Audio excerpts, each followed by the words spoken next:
Do not needlessly fight the powerful, especially if you cannot win anyway. Do not needlessly fight power. Sabi nila, don't needlessly fight the force. Ecclesiastes 10:20, do not revile the king even in your thoughts, or curse the rich in your bedroom. Because a bird of the air may carry your words, and a bird on the wing may report what you say.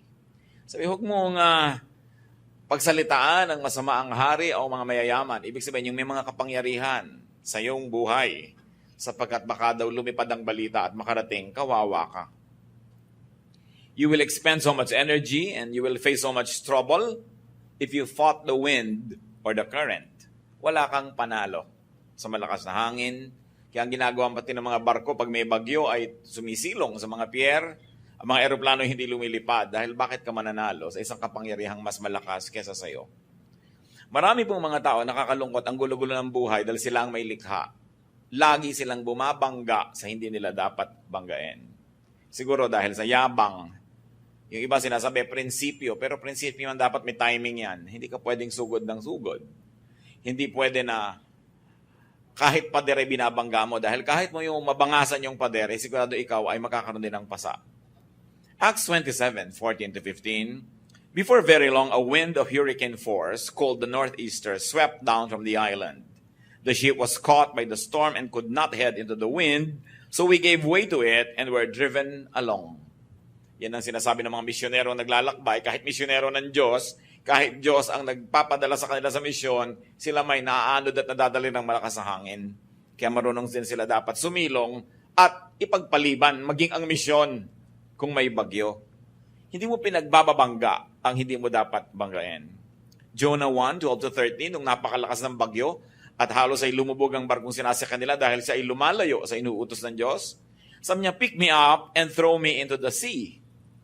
He replied, and it will become calm. I know that it is my fault that this great storm has come upon you. Instead, the men did their best to row back to the land, but they could not, for the sea grew even wilder than before. Lumalaban sila sa makapangyarihan, kahit anong pagsagwan ang gawin nila, hindi nila madala sa pangpang ang kanilang sasakyang dagat, sapagkat lumalaban sa force. Able captains and able sailors use, not fight, the wind. Acts 27:13, when a gentle south wind began to blow, they thought that they had obtained what they wanted, so they weighed anchor and sailed along the shore to Crete. Ito na naman, mga lingkod ng Panginoon, pero pati ang batas ng kalikasan ay sinusunod at iginagalang, at nung tama na ang panahon, noon lang sila uli-muling naglakbay. Make peace with power. Make peace with the powerful. Make peace with those who have power over you. Kahit sa mga opisina, yung mga executive na lagi may problema, bumabangga sa mas matataas sa kanila. Maliban na ikaw ang may-ari ng kumpanya, kung pinagagagawa yun. Kasi walang mangyayari sa buhay mo. Dahil lahat ng lakas ng kalaban mo ay gagamitin para kasirain. Luke 14:31-32, or suppose a king is about to go to war against another king. Will he not first sit down and consider whether he is able with 10,000 men to oppose the one coming against him with 20,000? If he is not able, he will send a delegation, while the other is still a long way off, and will ask for terms of peace. Maging sa giyera daw po ay tinitingnan ng mahusay na leader kung kaya niyang labanan yung kanilang haharapin. At kung talo talaga sa bilang pa lang at sa lahat ng kagamitan, hindi na siya susugod sa labanan, makikipagkasundo na. He will send an embassy and ask for peace. What will you get for fighting your superior? Mga bata, mga anak, anong mapapalaan yung labanan ng inyong sariling magulang? Banggain ang mga sarili niyong tito at tita, ang inyong mga ate. Mga tinutulungan, paano mapapalaan yung binabangga niyo yung tumutulong sa inyo? At kung kayo man ay may tindahan, anong mapapalaan yung awayin yung customer niyo na siya namang tunay niyong amo? Sapagkat pag hindi niya tinangkilik ang inyong tindahan o negosyo, ay wala kayong kikitain. Walang mapapala ang taong bumabangga sa mas may kapangyarihan. Kaya dapat iniisip yan maaga pa lang. Una, yung may kapangyarihan na binabangga mo, gagamitin niya yung lakas para laban sa'yo. Pero kung siya'y kaibigan mo, lahat ng lakas niya gagamitin niya para katulungan. So hindi mo na kailangan maging banal para isipin ng mga bagay na yan. Maging matalino ka lang, hindi mo lalabanan ang makapangyarihan. Use power to your advantage. So Romans 13:3-5, even the power of those who are above us, For rulers hold no terror for those who do right, but for those who do wrong. Do you want to be free from fear of the one in authority? Then do what is right, and he will commend you. For he is God's servant to do you good. But if you do wrong, be afraid. For he does not bear the sword for nothing. He is God's servant, an agent of wrath to bring punishment on the wrongdoer. Therefore, it is necessary to submit to the authorities, not only because of possible punishment, but also because of conscience. So may otoridad, sumunod ka.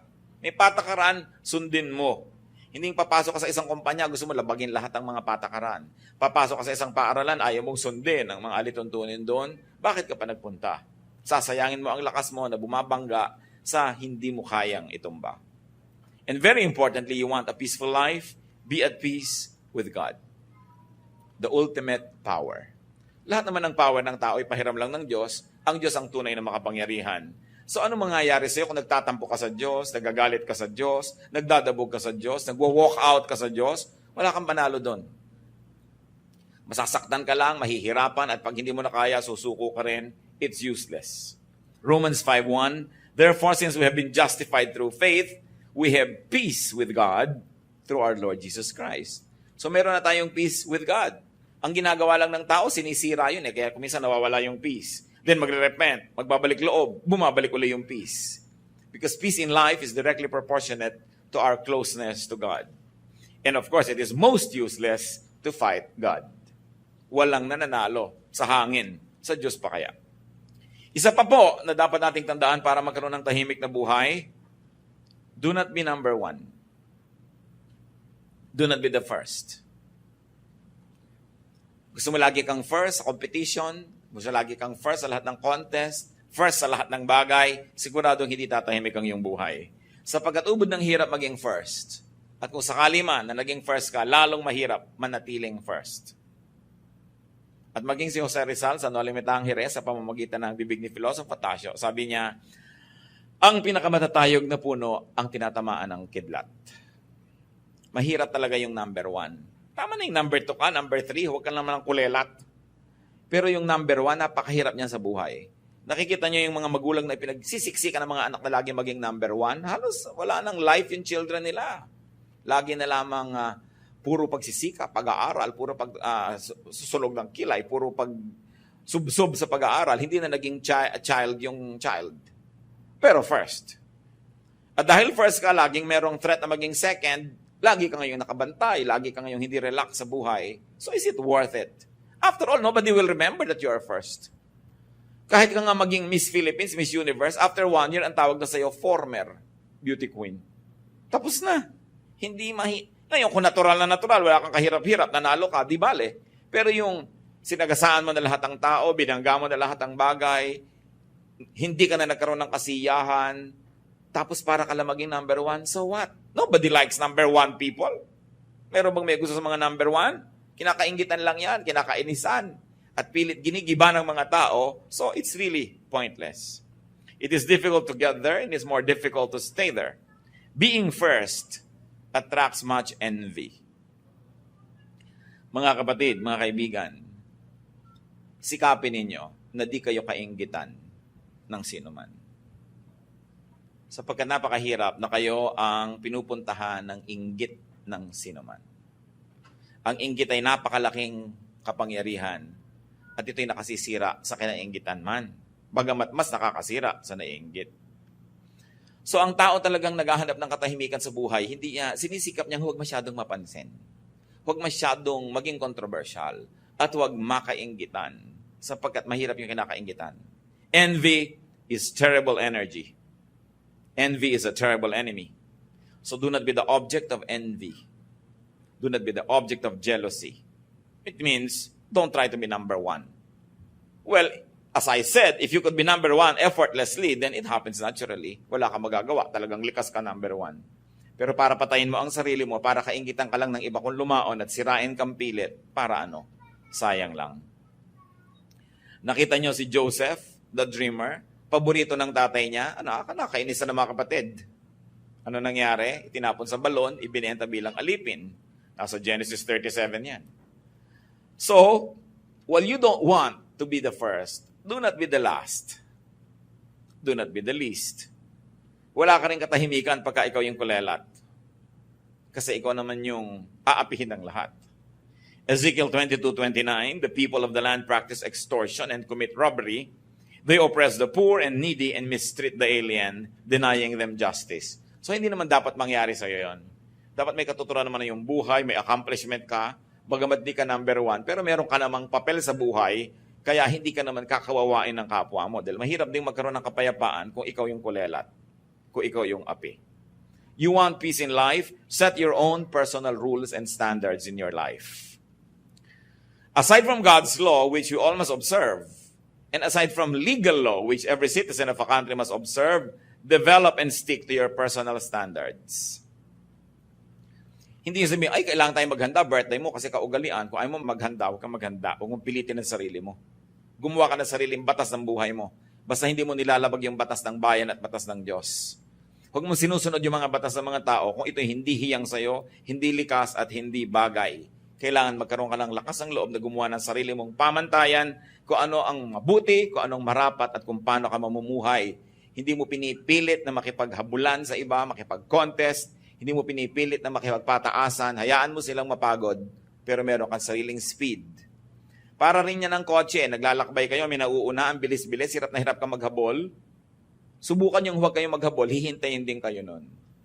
No? So bakit mo papahirapan ang iyong buhay? Kita nyo yung mga nagtatago na walang nag-ahanap, lumalabas din mag-isa. Mainit yun. Ang hirap-hirap magtago, walang humahanap sa'yo. So kung hindi siya mahanap, huwag nyo hanapin. Bakit ninyo papahirapan ninyo sa sarili? Tatandaan nyo, ang gusto ko lang na bigyan ng diin, igalang lang natin batas ng Diyos, batas ng bayan. Yung ibang batas ng buhay nyo, bahala kayo doon. Sa loob ng bahay nyo, kung gusto nyo 3 butil ng bawang ang ginisa, 3. Kung sabi ng biyan nyo, 5. Kung wala siya at hindi kayo nakikitira sa bahay niya, gawin yung 3. Pero nakikitira kayo, gawin yung 5. Ha? Siyempre, kung sining may bahay, siya yung reyna doon. So, kailangan, meron kang batas sa buhay mo, hindi yung si ganun, si ganyan, si ganyan. Naghahabol ka tuloy. Have your own personal world where you are comfortable, where you are the ruler, where you are full. Do not play catch up. Yung pinipilit lamang makahabol sa iba, lagi na lang yan pagod.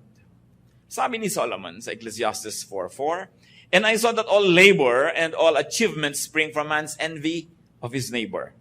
This too is meaningless, a chasing after the wind. Marami na tao nagsisikap lang, hindi naman dahil talagang gusto nila yung pinagsisikapan nila eh. Nakikipag-contest lang kasi sa kapitbahay.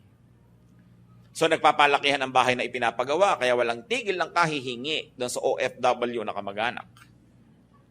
Nagpapalakihan ng TV, nagpapalakasan ng sound system, no? Nagpapagandahan ng cellphone. Sabi, maraming ginagawa ang tao, hindi dahil talagang gusto niya, meron lang siyang ka-contest. So why do it? Hayaan nyo nga na kasing laki ng bahay ang TV niya, di mapapanood nyo pa, libre. Okay, nakikipag-contest. Mapapagod lang kayo. You want peace in life? Know and move according to time. Lahat po ng bagay may panahon. Kawayan man, pag hindi mo tinataga sa panahon, may bukbuk lagi yung kawayan. Kahit yung furniture na gagawa sa kawayan, pag hindi tinaga ng mga times of December yan, January, may bukbuk lagi. Kasi wala sa panahon ng pagputol. Lahat ng bagay may panahon. Ecclesiastes 3 nga, sabi, for everything there is a season and a time for every matter under heaven. So beat with the rhythm of the universe. Pag may gagawin kayo, tama ba yung timing? Mararamdaman nyo naman eh. Hindi para kang bata na pinangakuan ka na bukas, pupunta kayo, kakain kayo sa fast food, at kahit bukas may sumabog na bomba, may nalaglag na eroplano, nag-brown out, nagkaroon ng coup, nagkaroon ng revolusyon, ipagpipilit mo pa rin, kakain tayo, sabi mo. Naiba na yung time, hindi bagay yung time. No? So dapat mahalaga ang tayo nakikinig sa oras. May oras ang ginagawa ng tao. May oras kung kailan ka magsisikap, may oras na nagpapahinga ka, mayroong oras na nagbibigay ka na lang, di ka na lang kumikibo, may oras naman na iginigiit mo rin yung gusto mo. Ang taong hindi marunong mag-timing ng ginagawa niya, ang gulo ng bunga, ang gulo ng buhay. Kung makikinig kayo sa Espiritu ng Diyos, makikinig lang kayo sa inyong kalooban, malalaman niyo yung tamang timing. At ano yung pamantayan dyan? Madali, maluwag, maginhawa. Kahit sa biglang tingin, mahirap yung gagawin. Pag tama ang timing, nagiging madali. Tahimik na buhay, mga kapatid, be debt-free. Hindi ko lang alam kung posible pa sa napakaraming tao ngayon itong ganitong bagay, pero ang payapang buhay kung wala kang utang. Mahirap yung may utang eh. Lalo may interes ang utang mo. Tuwing tumitiktak ang orasan, lumalaki ang iyong utang. Matutulog ka ngayong gabi, 10,000 yung utang mo. Pagising mo bukas, 10,500 na yon. Paano ka hihimbing? Naliligo ka, kumakain, nagpapahinga, nagiging 10,100 na, nagiging 2,000 na. Hindi ka mapapahinga.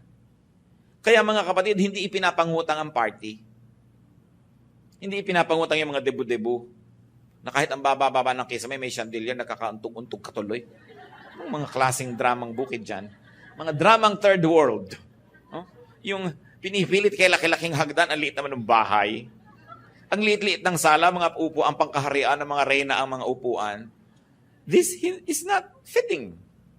Kung minsan ang tao hindi namumuhay ng ayon sa kanyang kaya, nagkakautang-utang tuloy. No?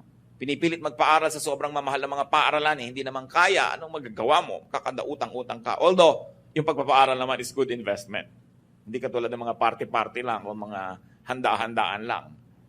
Romans 13:7-8, give everyone what you owe him. Let no debt remain outstanding. So kung nagkautang ka na, bayaran. At kung hindi pa kayang bayaran, pumunta ka sa pinagkakautangan, tanggapin mong may utang ka at sabihin mong magbabayad din ako. Balang araw. So, mahirap yung may utang ka, tapos andyan yung pinagkakautangan mo, tapos nagpapanggap kang nalimutan mo yung utang mo, hindi ka mapakali at siya din hirap na hirap. Hindi ka magkakaroon ng katahimikan. Kaya, una, iwasang magkautang at kung meron na, sikapang babayaran yan. Kung hindi pa po kayang bayaran, lagi lamang i-acknowledge. Kasi kung minsan naman, yung pinagkakautangan natin, yun lang ang gusto madinig na hindi mo tatakbuhan, na hindi mo nalilimutan. Kasi kung minsan pinaparusahan natin yung tumulong sa atin eh. Pinautang ka nung nangangailangan ka at nung oras na magbayad, siya ngayon itong nakikiramdam, nalimutan kaya. This is not how you deal with people who help you. Huh? Hindi ka magkakaroon ng kapayapaan. At mga kapatid, isa pa ito, very biblical, don't be a guarantor. Yung mangungutang siya, ikaw magagaranti. Pag tumakbo siya, ikaw nga habulin. Paano ka matatahimik nun? Sasabihin nyo, kasi masisira ang pagkakaibigan namin pag hindi ako nag-guarantee. Pagka tumakbo na rin niya, natin niya binayaran, masisira na rin yung pagkakaibigan nyo. May bayarin ka pa. Di sirain mo na maaga. Wala ka pang utang. Dahil ang dami na magkaibigan nagkasira dahil dyan. 99% magkakasira kayo. Ngayon, kung ayaw nyo akong pakinggan, siguro naman makikinig kayo sa salita ng Diyos. Proverbs 6:1-5. My son, if you have put up security for your neighbor, if you have struck hands in pledge for another, if you have been trapped by what you said, and snared by the words of your mouth, then do this, my son, to free yourself. Since you have fallen into your neighbor's hands, go and humble yourself, press your plea with your neighbor. Allow no sleep to your eyes, no slumber to your eyelids. Free yourself like a gazelle from the hand of the hunter, like a bird from the snare of the fowler. Napakalinaw. Sabi ko, ikaw ay nangako, nag-pledge ka, you strike your hand in pledge, nag-guarantee ka sa utang ng may utang, nako, na-trap ka. Huwag ka magpahinga, huwag kang tumigil hanggang hindi mo nababawi ang pledge. So pumunta ka na doon sa ginarantihan mo at doon sa ipinag-guarantee mo at sabihin mong binabawi mo na. Sabi, parang usa na nahuli ng isang hunter. Anong gagawin yan? Gagawin ng lahat, magpipumiglas para makawala. Yun ang gawin mo. Sabi dahil yun ang kalagayan mo ngayon na ikaw ay garantor. Huling-huli ka, wala kang kawala. Pakawalan mo ang iyong sarili. So kung kayo garantor na, sikapin yung makawala at kung hindi pa, huwag kayong mag-guarantee. Sabihin nyo, sabi ng Diyos, Proverbs 6:1-5. At marami pa sa Bible, napakarami na huwag kayong nag-guarantee. Kasi alam niyo yung pag-guarantee, trabaho lang yan ng Diyos. Diyos ba kayo? Nakakatiyak ba kayo makakabayad siya? At kung hindi siya makabayad, alam niyo ba na sa panahon na yun meron kayo ibabayad? Baka nung nag-guarantee kayo, meron. Next week, meron ba? Sabi, ang mga taong magiging tahimik ang buhay, hindi nakikialam sa ganyan mga transaction ng iba. Nananahimik ang buhay mo, hindi ka nga nangungutang, kakalad ka rin ka ng iba sa gulo dahil sila tong nangungutang. Bakit mo gagawin yan sa buhay mo? At kung hindi ka na nila kaibigan dahil hindi mo ginawa yun, hindi mo sila tunay na kaibigan, so huwag mo nalang i-maintain yung friendship na yan. It's useless. Proverbs 11:15, he who puts up security for another will surely suffer. But whoever refuses to strike hands in pledge is safe. Yung strike hands in pledge, tradition nila yan. Kung ano man yung gesture of striking hands, ibig sabihin, pag ginawa niya yon, guarantor na siya. You want a peaceful life? Do not be quarrelsome. Dapat di ka pala away. Proverbs 17:19, he who loves a quarrel loves sin. He who builds a high gate invites destruction. So huwag ka mag-invite ng negative attention, and very especially, do not be quarrelsome. Pinapalampas mo na lang yung mga gusto mong away. Hindi ibig sabihin na hindi ka na lalaki o hindi ka na tunay na babae dahil hindi mo pinatulan, sapagkat maraming hindi pinapatulan ng tao kung gagawin niyang tahimik ang kanyang buhay.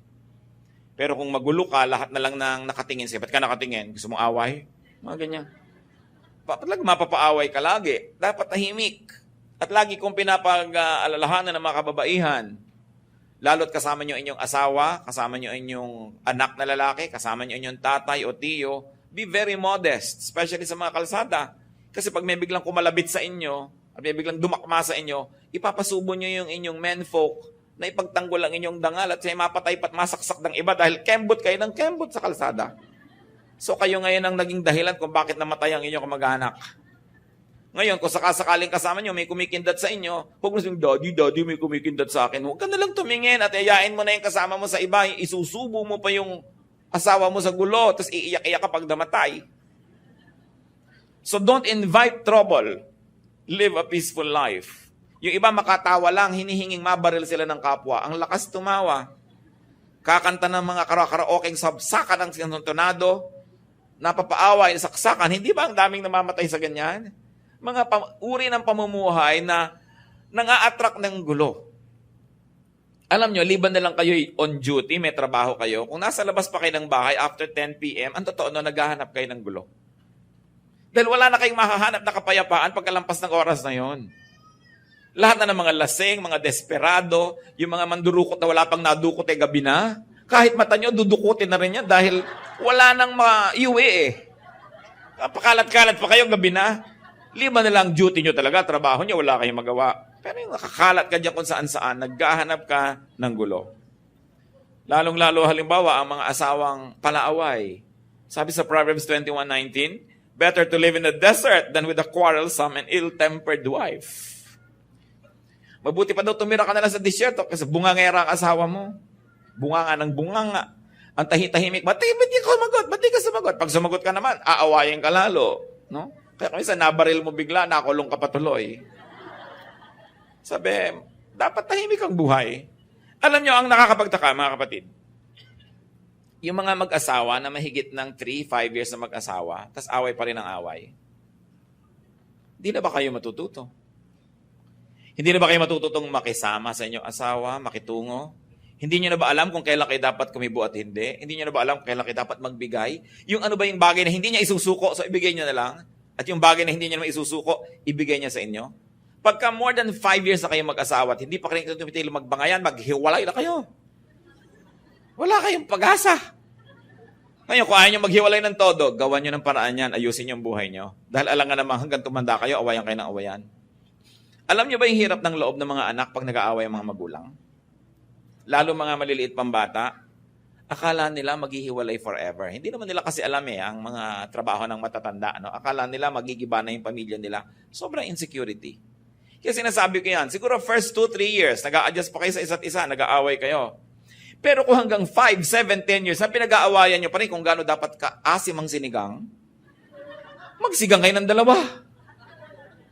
Pinag-aawayan nyo pa rin kung anong papanoorin nyo sa TV, magdalawa kayo ng TV o magbigayan kayo. Pinag-aawayan nyo kung electric fan ba, tatama sa inyo o hindi. Kaysa may bao sa inyo.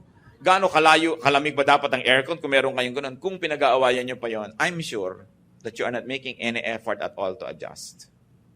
Pinaggigiitan nyo inyong sarili, ganun din ang ginagawa ng kapwa. Hindi na kayo tatahimik pa. You want a peaceful life? Like transcontinental trains, don't stop at every station. Dapat may pinapalampas. Maraming pinapalampas. Another way to have peace in life, be free from needless attachments.